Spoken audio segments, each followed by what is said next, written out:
hibantukin kan malai ibak asmi hakanen ni lai di lak bulai jom di lak mi thong thai thong nak nan tu kho mi khamu tu ka le chu nan tu mi chunga lai mi bial te phong chim thiam mi an na mi laka kai ma bi khe vo pi na ban ka pek cha kai lo tu pe nan sin anum num ma pia chim apa ni na ka chim ba du mi cha atu hi kan bai khat iton na achicha introduce to pa in tropical salmon in wachim lo ko du e chu tropical salmon as in tropic even ta ka du ni cha kan bai bola au mi isaya angan pokwa ame borok khro har timi kha tu chuna hin nasina chim ko du kan lai mi chu kan bung khai na atlom tuk cha kan khro har mi jong atami khro har chimo khai tampi kan nei la company kom liwa kanino katomi lai mi pa to pa ni phung chimi chu phung chim liu chu america le iraq anaki do liu sela chu ya kan chim mi chu khro har tak phi achim chu chu na chi ke jin america ni iraq rama bom anhe ka le iraq khep bak agir le kha ambom ni kan man thak ta le aman thak ban chok la man bak ati mua akal an ka le an tai ati la tang ko pa la ko ni jin america bom chu khol tlang na ka phim do aya kan ni khol tlang chu ma thak ko thiam nan film roll kan thiam tung lo ati la kan khru ar khar to asinan kaman tun la ya khan lampia ko ko chu ko ro ko ti pathian ni phian na khape mi cho mang hi america ni chon man patha ha chalo an khru har de lai mi nan khru har mi hi america ta khru har selo khru har ti mi cho asi ning dingi silo asi lo ni dingi si ka pai khru har so chu cha chan Jesus Christ khru har sina cho sual api tuk mi ahwa tuk mi kan ma khap na mu dua suali abani sarmi tu gai ban nei ban na khru har tuk cho chulong silong siam prang bil te siam prang boy bil te boy asimi pa khai sal abani sar du mi he khru har tak tak tu so si ning ding lo ni si hi khru har se chuam tu ning so minung hi kan ken ke kala hi khru har se la kan lu han ta se khru har ok se kan kai kan hol mi he khru har se la kan ha han ho se la khru har ok se asi ning ding lo se chu cha ji sukri khru har sinang so boy bil te boy siang prang bil te siang prang asmi kha sal iya man sarmi hi khru har tak tak ache cuman to kan jisu anai tu jo khru har kachina kha kaima chung chunga jisu achina khru har ka kaima chung alam na kha pati te te kon khan lai kai hi cha thiam lo le tang riat kong lo Julio acan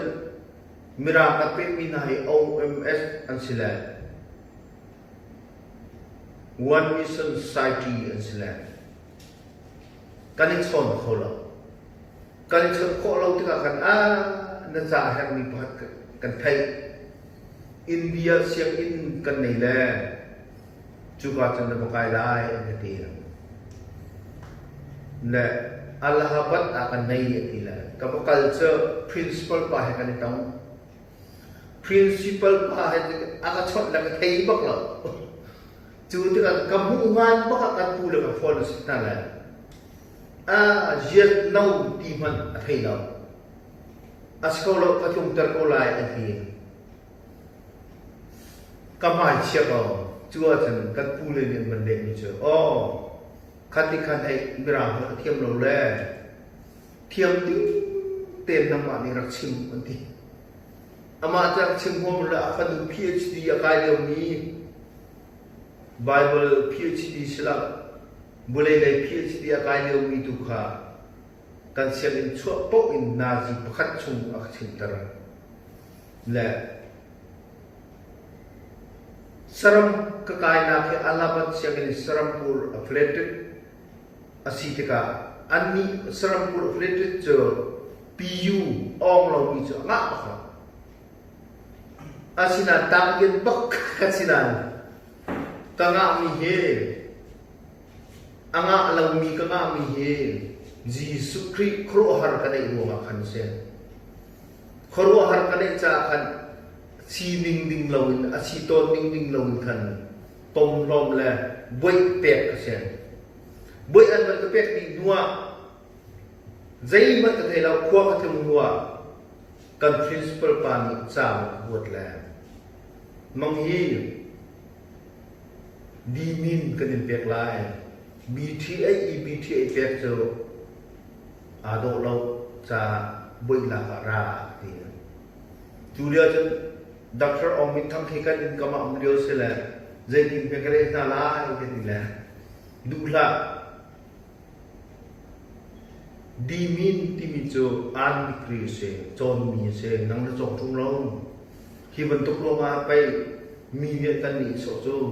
adila se nang ma ni tel